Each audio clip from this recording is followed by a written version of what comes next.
Untuk mengetahui pergerakan saham hari ini, kita bergabung dengan Senior Vice President Research Kanaka Hita Solvera, Johnson Nasrial. Selamat pagi, Pak Johnson.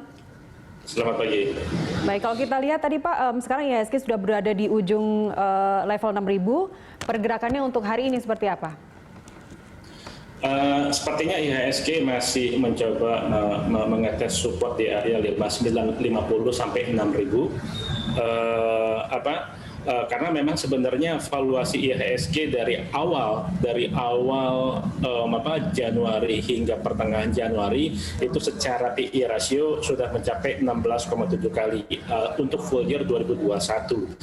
Sementara kenaikan IHSG dari bulan Maret 2020 lowestnya hingga sekarang itu sudah mencapai kenaikan yang sangat signifikan, hampir 50%. Namun hanya saja kenaikan financial aset seperti IHSG ataupun surat utang negara Indonesia itu kenaikannya itu tidak diiringi dengan kenaikan ataupun misalnya benar-benar dirasakan pulihnya sektor ekonomi real Indonesia. Karena kalau kita melihat dari data unemployment, justru data unemployment rate-nya Indonesia itu justru naik dari bulan Februari 4%, 4,7% menjadi sampai 5%, menjadi sampai 8% di bulan Agustus. Jadi kenaikannya hampir 2 kali lipat ya unemployment rate Indonesia. Itu yang pertama, data ekonomi Indonesia. Lalu yang kedua, leading economic indicator Indonesia itu leading economic indicatornya di bulan Agustus itu juga masih lagging dibandingkan dengan financial performance of Indonesia seperti IHSG ataupun surat utang negara. So artinya harus ada reality check dulu dan juga mentondownkan ekspektasi investor nih yang selama ini terlalu over excited, apalagi kan 2 bulan 3 bulan ini kan kenaikan IHSG kan di-driven oleh retail investor. Jadi ini sebenarnya momen untuk take a step back untuk mempelajari fundamental perusahaannya terlebih dahulu. Jadi teliti sebelum membeli. Jadi artinya melakukan pekerjaan rumah terlebih dahulu sebelum membeli saham yang trennya masih positif untuk beberapa tahun yang akan datang. Anda ingin mengatakan bahwa pelemahan yang terjadi di IHSG selama 5 hari berturut-turut wajar?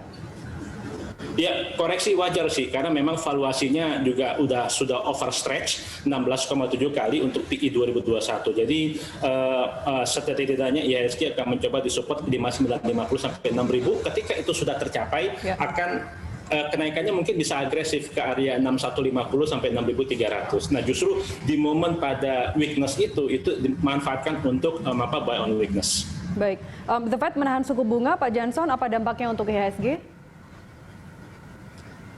It's actually a good news ya untuk emerging market termasuk Indonesia dan komoditas.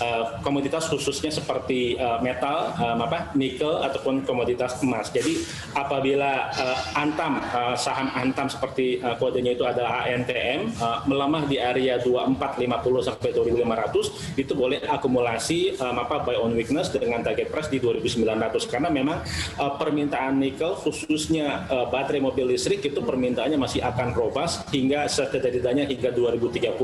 Nah, demikian halnya juga penahanan suku bunga rendah itu juga bagus untuk performa rupiah. Jadi performa rupiah itu cenderung menguat against US dollar. Jadi artinya emiten-emiten yang berbasis raw import material seperti Kalbe Pharma, terus juga seperti ICBP, lalu juga seperti komponen-komponen yang impornya masih cukup tinggi. Nah, itu boleh untuk melakukan buy on weakness. Nah, seperti hampir semuanya proporsi Indonesia raw material importnya masih cukup tinggi. Kalau terkait komoditas sendiri, sektor komoditas, Pak Johnson, saham-saham apa saja yang Anda rekomendasikan? Untuk komoditas, kita fokus kepada pertama adalah Antam di area buy on weakness di 2450 sampai 2500, lalu United Tractor di area 23500 sampai 24000 dengan target price di 28000, lalu juga untuk saham Inco di area support antara 56 sampai 57 dengan target price di 6500. Baik. Itu untuk sektor komoditas. Ini kan juga yang menarik sektor konstruksi karena kemarin pasca dilantiknya LPI atau pengawas lembaga pinjaman Indonesia itu saham sektor konstruksi langsung menguat. Bagaimana untuk hari ini? Rekomendasi Anda seperti apa? Saya tetap tidak netral ya dengan sektor konstruksi ya, karena secara balance sheet-nya tidak menarik, level leverage-nya debt to EBITDA ratio-nya itu hampir di atas 10 kali.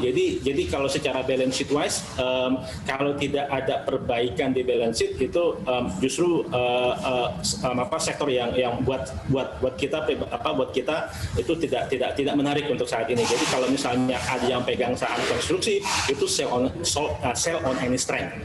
Baik, Anda masih optimis IHSG kita akan tembus 7.000?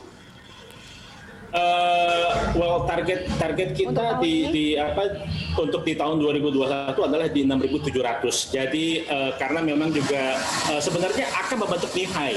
New high-nya itu kita pretty konservatif di 6.700 dengan catatan rupiah harus apresiasi terhadap US dollar karena memang rupiah itu korelasinya sangat kuat terhadap performa return on equity IHSG dan profit margin IHSG. Jadi dengan catatan rupiahnya itu menguat cukup tajam terhadap US dollar.